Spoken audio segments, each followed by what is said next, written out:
আমাকে কাল ফাঁকা জায়গা তো না বললে কর তোমার বউ তো করবি আর করবি কি আছে কোনো চলে হলো কি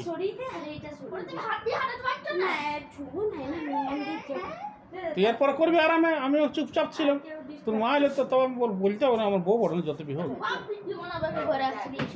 হ্যাঁ তোর বাপ ভিডিও বানাবে কে রাখলি এখানে আমার বাপ কি করে আছে বল আমার বাপ যদি আসতো তাহলে আমার অত কষ্ট হইতো আমার কমসে কম করলে তো